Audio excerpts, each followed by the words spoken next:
మహిళా దినోత్సవం సందర్భంగా తెలంగాణ ఆడబిడ్డలకు భారతదేశంలో ఉన్న ఆడబిడ్డలందరం కూడా మనం సంబరాలు చేసుకోవాల్సినటువంటి సమయం అయినప్పటికీ తెలంగాణ రాష్ట్రంలో కొత్తగా ఏర్పడ్డటువంటి ప్రభుత్వంలో కొత్తగా వచ్చినటువంటి ముఖ్యమంత్రి రేవంత్ రెడ్డి గారు తరతరాలు మన ఆడబిడ్డలకు నష్టం జరిగేటటువంటి చర్యలు చేపట్టినారు కాబట్టి దానికి నిరసన వ్యక్తం చేస్తూ ఆడబిడ్డలకు ప్రభుత్వ ఉద్యోగ అవకాశాల్లో ప్రభుత్వ విద్యా సంస్థల్లో వచ్చేటటువంటి అవకాశాల్లో జరిగేటటువంటి నష్టాన్ని వివరించి ప్రజలకు చెప్పాలనే ఉద్దేశంతోని భారత్ జాగృతి తరఫున రేపు ఇందిరా పార్క్ దగ్గర ధర్నా కోసం మేము పర్మిషన్కి అప్లై చేసుకోవడం జరిగింది. ప్రభుత్వం నుంచి ఇంతవరకు అయితే మాకు పర్మిషన్ రాలేదు. పర్మిషన్ వస్తే ఖచ్చితంగా మన రాష్ట్రంలో ఉన్నటువంటి ఆడబిడ్డలకు అందరికీ కూడా మరి ఎటువంటి నష్టం జరుగుతుంది GO3 వల్ల, దాన్ని రద్దు చేయాల్సినటువంటి అవసరం ఏముందనేటటువంటి అంశాన్ని వివరించి చెప్పాలనేటటువంటి ఉద్దేశంతో మేము ఉన్నాం. మరి GO3 అనేటటువంటిది మహిళలకు వచ్చేటటువంటి 33% ఉద్యోగ అవకాశాలను ప్రభుత్వ ఉద్యోగాల్లో దెబ్బతీసేటటువంటి అంశం. దాని గురించి అడిగినప్పుడు గౌరవ రాష్ట్ర ముఖ్యమంత్రి రేవంత్ రెడ్డి గారు మరి కోర్టులు ఎట్లా చెప్తే అట్లా నడుచుకుంటామని చెప్పి చేతులు దులుపుకునే ప్రయత్నం చేస్తూ ఉన్నారు. మేము అడుగుతూ ఉన్నాం, అయ్యా ముఖ్యమంత్రి గారు, మీ ఓటుకునే నోటు కేసు కూడా మరి కోర్టులు ఎట్లా చెప్తే అట్లా ఒప్పుకొని మీరు వదిలేస్తారా? ఆడబిడ్డల విషయంలో ఇంత అన్యాయం ఎందుకు? ఓటుకు నోటు కేసులో మీరు బోలెడంత మంది లాయర్లను పెట్టుకొని ఇప్పుడైతే అదే లాయర్లను ప్రభుత్వంలో ప్లీడర్లుగా చేసుకొని ప్రభుత్వం ధనంతోనే మీ సొంత కేసులు మీరు కొట్లాడుతూ ఉన్నారే. మరి ఆడబిడ్డల కోసం కేసీఆర్ గారు సంవత్సర కాలం కొట్లాడినటువంటి కేసుని మీరు అధికారంలోకి రాగానే ఆఘమేఘాల మీద వెనక్కి తీసుకొని కొత్త జీవోని ఎందుకు ఇచ్చినారు? ఎందుకు తరతరాలుగా మా ఆడబిడ్డలు నష్టం జరిగే విధంగా మీరు ఈ నిర్ణయం తీసుకున్నారు? ప్రభుత్వం నుండి నిన్న ఒక చిన్న రిజైండర్ ఇచ్చి వదిలేసినారు. Women and child welfare department చెప్పినట్టుగా అంత ఈజీ అంశం కాదది. నిన్నగాక మొన్న వచ్చినటువంటి గురుకులాల్లో కూడా 12%కి మించి రిజర్వేషన్ మీరు ఆడబిడ్డలకు ఇవ్వలేకపోవడం అన్నదే పెద్ద రుజువు. GO3 అనేటటువంటిది తీరని నష్టం ఆడబిడ్డలకు చేస్తుంది కాబట్టి దాన్ని తక్షణమే వెనక్కి తీసుకోవాలనే డిమాండ్ని మేము చేస్తూ ఉన్నాం. రెండవ అంశం, 3 నెలల్లో 30,000 ఉద్యోగాలు ఇచ్చామని చెప్పి మీరు చెప్పడం జరిగింది. కానీ ఈ 30,000 ఉద్యోగాలు కూడా మరి కేసీఆర్ గారు ఉన్న సమయంలోనే నోటిఫికేషన్ లేచి పరీక్షలు నిర్వహించి రిజల్ట్స్ ఇచ్చినటువంటి అంశాన్ని మీరు గమనించాలి. మరి వచ్చినటువంటి రిజల్ట్ ఇవన్నీ కూడా GO3 కన్నా ముందే వచ్చినాయి. కానీ వాటికి మీరు GO3 అప్లై చేస్తూ పాత ఉద్యోగాలలో కూడా మహిళలకు అన్యాయం చేసే ప్రయత్నం చేస్తూ ఉన్నారు. ఇది చాలా దారుణమైన విషయాన్ని నేను తెలంగాణ బిడ్డలందరూ కూడా తెలియజేస్తూ ఉన్నాం. మరి అదేవిధంగా ఇవాళ కరువు వచ్చింది, ఎవరు కూడా సాగునీళ్ళు తాగునీళ్ళు అడగొద్దని చెప్పి ముఖ్యమంత్రి గారు అన్నట్టుగా అన్ని ప్రధాన పత్రికలలో కూడా ఇవాళ రావడం జరిగింది. ఇది కరువు కాదు. కాళేశ్వరం ప్రాజెక్టుని బద్నాం చేయాలి, కేసీఆర్ గారిని బద్నాం చేయాలి అనేటటువంటి ఉద్దేశంతో రాష్ట్ర ముఖ్యమంత్రి రేవంత్ రెడ్డి గారు సృష్టించినటువంటి కృత్రిమమైనటువంటి కరువు ఇది అని చెప్పి ఇవాళ మేము ప్రజలందరికీ తెలియజేస్తూ ఉన్నాం. మీకు అనుభవ రాహిత్యం ఉంది, మీకు అవగాహన రాహిత్యం ఉంది కాబట్టే కాళేశ్వరం నుంచి మీరు చెరువులు నింపలేకపోయినరు, కాలువలు నింపలేకపోయినరు, నీళ్లు ఇవ్వలేకపోతూ ఉన్నారు. ఈ నెపమంతా కూడా మీరు ప్రకృతి వైపరీత్యం అని చెప్తా ఉన్నారు. అది తప్పు. తెలంగాణ రైతు ఎన్నడూ కూడా మొగులకు ముఖం పెట్టి ఎదురు చూడకుండా ఉండాలని చెప్పే కాళేశ్వరం కట్టుకున్నాం. అందులో చిన్న సమస్య ఏదన్నా ఉంటే దాన్ని రిపేర్ చేయండి, దాన్ని ఎంక్వైరీ చేయండి, మీరు పొలిటికల్గా కక్ష సాధింపు చర్యలు తర్వాత చేయండి. కానీ ఇవాళ పొలాలు ఎండబెట్టడం, రైతులకు అన్యాయం చేయడం అన్నది మాత్రం చాలా దారుణం. కాళేశ్వరం నీళ్లను ఎట్లా వినియోగం చేసుకోవాలో మీకు తెలియనటువంటి అనుభవ రాహిత్యంతో తెలంగాణ ప్రజలు, రైతులు తీవ్రంగా నష్టపోతున్న విషయాన్ని ప్రజల దృష్టికి మరొకసారి తీసుకొస్తా ఉన్నాం.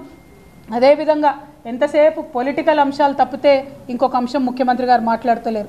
ప్రజలు, అభ్యున్నతి, అభివృద్ధి, రాష్ట్రము, ప్రగతి, ఈ విషయాలన్నీ పక్కన పెట్టి ఎంతసేపు పార్లమెంట్ ఎన్నికల నేపథ్యంలోనే ముఖ్యమంత్రి గారు మాట్లాడుతూ ఉన్నారు. మరి ఈ నేపథ్యంలోనే ముఖ్యమంత్రి గారిని ప్రశ్నిస్తూ ఉన్నాం. 4 సౌత్ ఇండియన్ స్టేట్స్ ఢిల్లీలో ధర్నా పెడితే, కేరళ నుంచి ధర్నా పెట్టి బీజేపీని ప్రశ్నిస్తే ఎక్కడ కూడా మన ముఖ్యమంత్రి గారు మాట్లాడలేదు. కర్ణాటకలో వాళ్ళ కాంగ్రెస్ ప్రభుత్వమే ఉంది, వీళ్ళు ఢిల్లీకి పోయి ధర్నా చేసినా కూడా ఆనాడు మాట్లాడలేదు. తమిళనాడు ముఖ్యమంత్రి గారు సౌత్ ఇండియన్ ట్యాక్స్ అంతా సౌత్ ఇండియాకే రావాలి, ట్యాక్స్ డెవల్యూషన్లో సౌత్ ఇండియన్ స్టేట్స్కి అన్యాయం జరుగుతుందంటే కూడా ఈ ముఖ్యమంత్రి గారు ఎన్నడూ మాట్లాడలేదు. అన్నిటికన్నా ఎక్కువ మొన్న బడ్జెట్లో మన రాష్ట్రానికి ₹1 రాకపోయినా కూడా ప్రధానమంత్రి గారి మీద ఈ ముఖ్యమంత్రి గారు మాట్లాడలేదు. మీరు పొలిటికల్గా రాష్ట్రానికి అన్యాయం చేస్తున్నారు, అవగాహన లేక రైతులకు పొలాలు ఎండబెడతా ఉన్నారు. చాలా దారుణమైనటువంటి ఒక మహిళలంటే నిర్లక్ష్య వైఖరితోని మహిళలకు ప్రభుత్వ ఉద్యోగ అవకాశాల్లో గండి కొడతా ఉన్నారు. మరి ఈ వైఖరినంతా కూడా మేము ప్రజల ముందు స్పష్టంగా ఎత్తి చూపుతాం. మేము రేపటి నాడు మార్చి 8 నాడు పర్మిషన్ అడుగుతా ఉన్నాం ధర్నా చేయడానికి. మీరు చెప్పిన చాలా మాటలు చెప్పిరు, మా ప్రజాపాలనలో ఎవరన్నా ఎక్కడికన్నా పోవచ్చు, ధర్నాలు చేసుకోవచ్చు, పర్మిషన్ ఇస్తామని చెప్పినారు. మరి ఇవాళ మీరు అన్న మాట నిజమైతే రేపు మాకు పర్మిషన్ ఇవ్వండి. ఇట్స్ ఎ పొలిటికల్ మీటింగ్, శాంతియుతంగా పొద్దు నుండి సాయంత్రం వరకు కూర్చుంటాం, ప్రజలకు జరుగుతున్నటువంటి అన్యాయాన్ని వివరించి చెప్పేటటువంటి ప్రయత్నం చేస్తాం. ప్రజలకు అర్థమై మాకు మద్దతు ఇస్తేనే రేపటి నాడు అంశాలు ఉంటాయి తప్పితే ఇంకోటి కాదు. కాబట్టి మీరు తప్పు చేయలేదు అంటే GO3 కరెక్ట్ అని మీరు విశ్వసిస్తే పర్మిషన్ ఇవ్వాల్సిందిగా మేము ప్రభుత్వాన్ని విజ్ఞప్తి చేస్తూ ఉన్నాం. Thank you. జై తెలంగాణ. పర్మిషన్ ఇవ్వకపోయినా వెళ్ళేటటువంటి ప్రయత్నమే చేస్తాం ధర్నా చౌక్కి. ఎందుకంటే ధర్నా చౌక్ అనేటటువంటిది ఓపెన్, యాక్చువల్గా పర్మిషన్ కూడా అవసరం లేదని ఒకప్పుడు చెప్పినారు. కానీ ఇవాళ పర్మిషన్ ఇవ్వకపోతే నిన్న భవ్య వైష్ణవి పాప వాళ్ళు చనిపోయినటువంటి వాళ్ళ తల్లిదండ్రులు కూడా కసాయి ప్రభుత్వం గొర్రెలు ఈడ్చేసినటువంటి వైఖరిని మనం చూసినాం. మరి మేమేదో పొలిటికల్గా స్టంట్ చేసి డ్రామా చేసి ఇందిరా పార్క్ దగ్గరకు పోయి అరెస్ట్ అవ్వాలనుకుంటలేము. మీరు ధైర్యం ఉంటే పర్మిషన్ ఇవ్వండి, అక్కడ కూర్చుంటాం, మార్నింగ్ 11 to ఈవినింగ్ 4 కూర్చుంటాం, విస్తారంగా ప్రజలకు వివరించి చెప్పేటటువంటి ప్రయత్నం చేస్తాం. పొలిటికల్ ఎరీనాలో ఫ్రీడమ్ ఆఫ్ స్పీచ్ ఉంటుందని చెప్పి మీరు వచ్చినారు కాబట్టి మీరు అడిగిందే మేము మిమ్మల్ని అడుగుతూ ఉన్నాం. రేపు భారత్ జాగృతికి ధర్నాకి పర్మిషన్ ఇవ్వవలసిందిగా మరొకసారి ప్రభుత్వాన్ని డిమాండ్ చేస్తాం.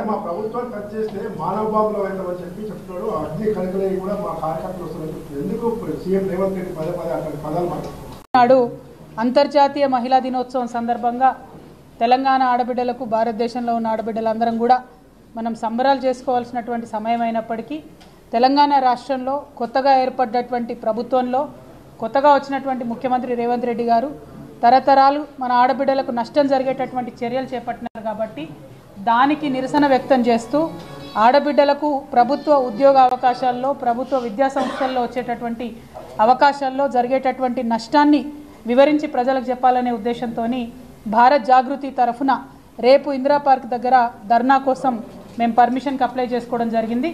ప్రభుత్వం నుంచి ఇంతవరకు అయితే మాకు పర్మిషన్ రాలేదు.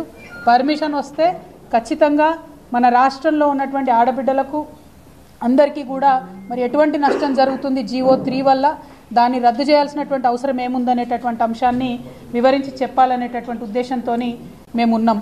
మరి GO3 అనేటటువంటిది మహిళలకు వచ్చేటటువంటి 33% ఉద్యోగ అవకాశాలను ప్రభుత్వ ఉద్యోగాల్లో దెబ్బతీసేటటువంటి అంశం.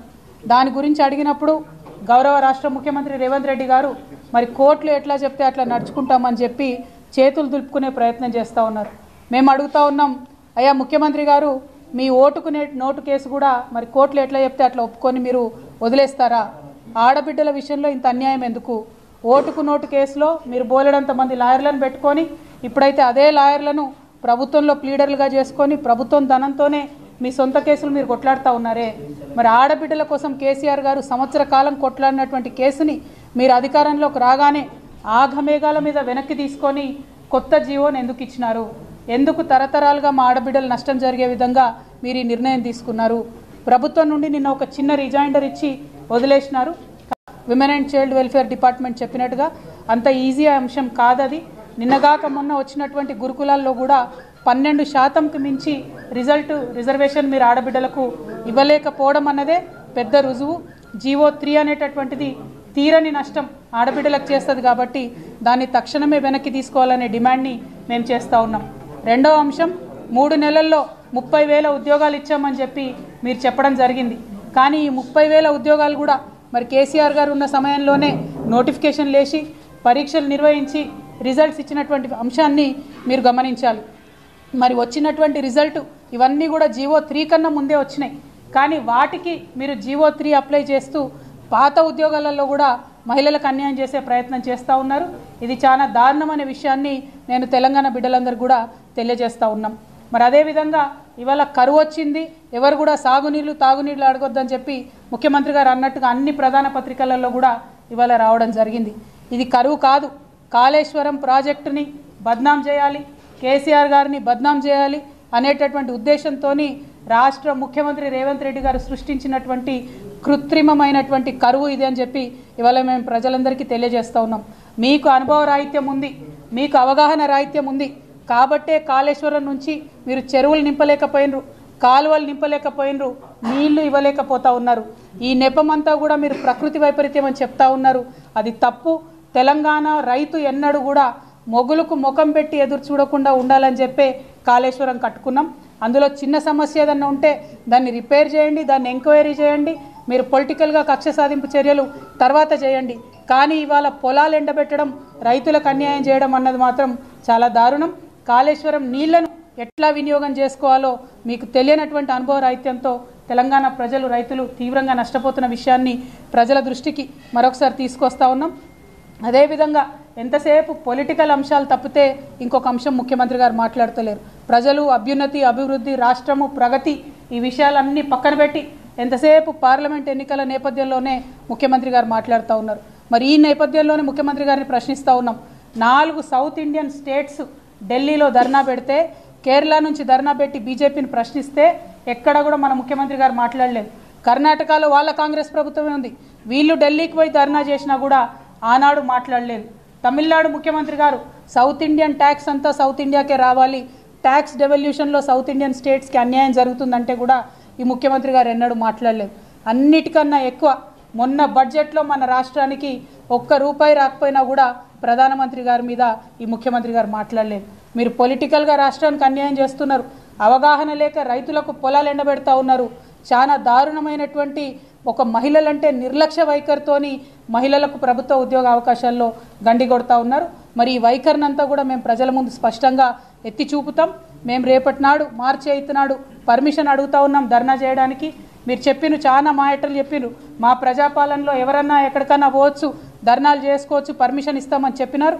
మరి ఇవాళ మీరు అన్న మాట నిజమైతే రేపు మాకు పర్మిషన్ ఇవ్వండి. ఇట్స్ ఎ పొలిటికల్ మీటింగ్, శాంతియుతంగా పొద్దునుండి సాయంత్రం వరకు కూర్చుంటాం, ప్రజలకు జరుగుతున్నటువంటి అన్యాయాన్ని వివరించి చెప్పేటటువంటి ప్రయత్నం చేస్తాం.